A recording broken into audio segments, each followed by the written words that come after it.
ఈ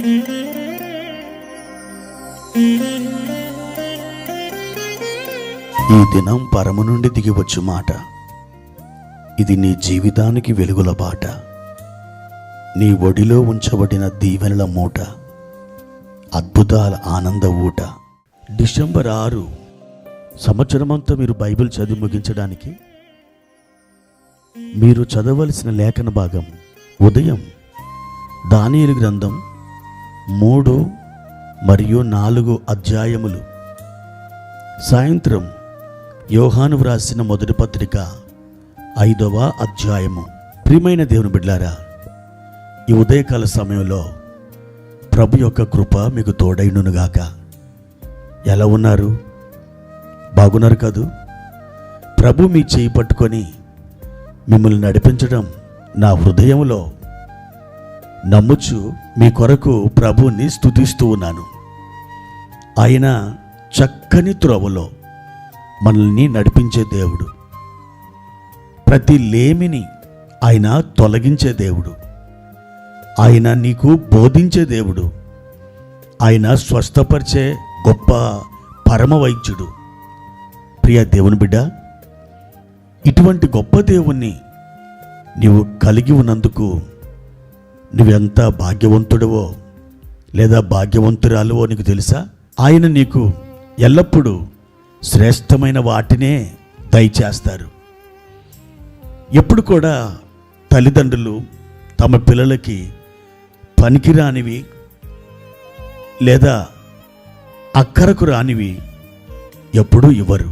మరి తల్లిదండ్రులే ఆ విధంగా తమ పిల్లల పట్ల వారు నడుస్తూ ఉంటే, దేవాది దేవుడు ప్రేమస్వరూపుడు మరి మీ ఎడల ఇంకెంత శ్రేష్టమైన కృపను, శ్రేష్టమైనటువంటి వాటిని ఇవ్వడానికి ఇష్టపడతాడు.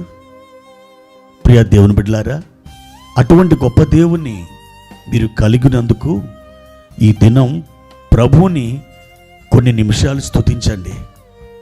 మీ ద్వారా ఆయన మహిమ పొందగోరుచున్నాడు. ప్రభు కృప మీకు తోడైనగాక. ఈ దినం ప్రభువారిచ్చినటువంటి ఒక వాక్యాన్ని చదువుకుందాం.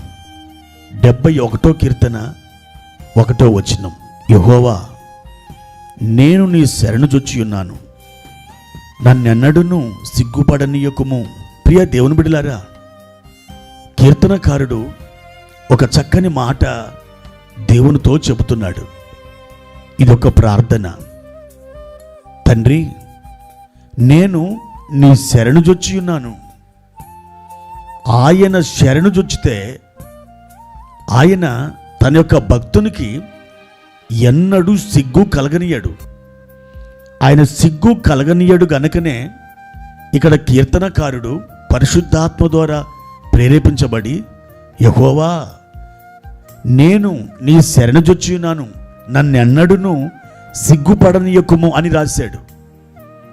అవును దేవుని బిడ్డారా, అది ఆయన విధానం, అది ఆయన పద్ధతి.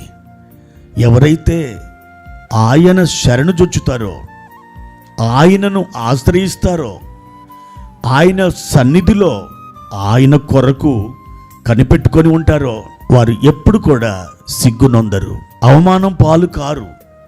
ప్రియ దేవుని బిడ్డ, సమస్త అవమానాన్ని కల్వరి సిలువలో నీ కొరకు ప్రభు అయిన యేసుక్రీస్తు వారు ఆయన అనుభవించారు.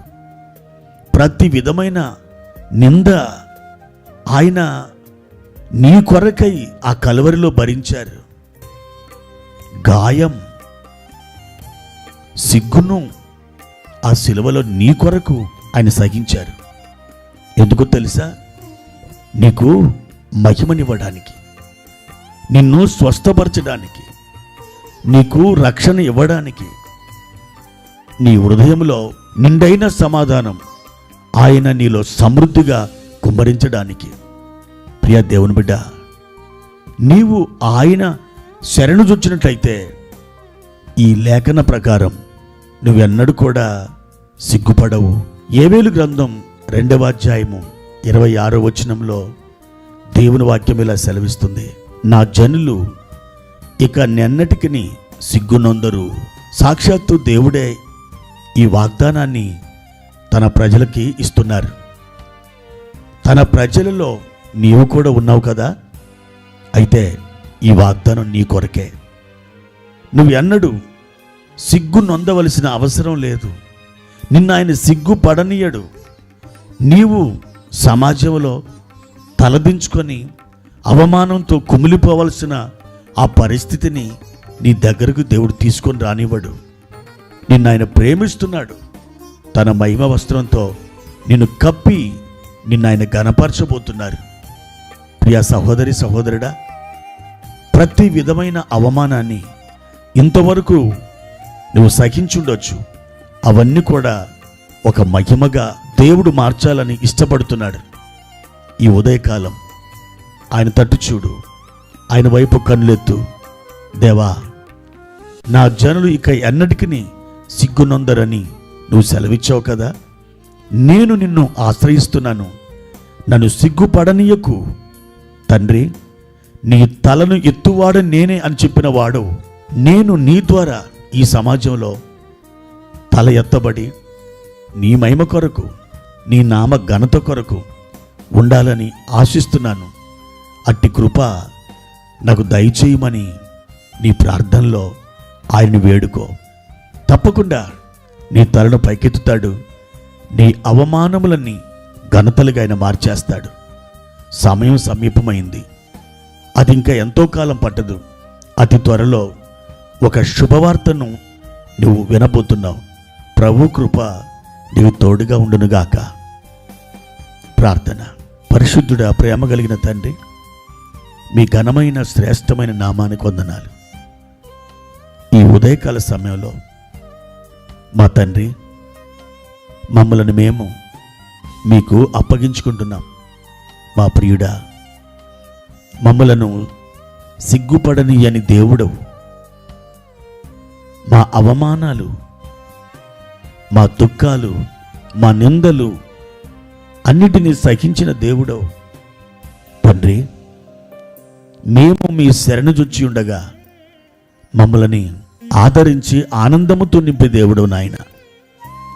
కృప వెంబడి కృప మాకు అనుగ్రహించి నాయన మీరు మమ్మల్ని వర్ధల చేయమని యేసుక్రీస్తు నామములో ఈ ప్రార్థన అడిగి వేడుకుంటున్నాము తండ్రి. ఆమెన్.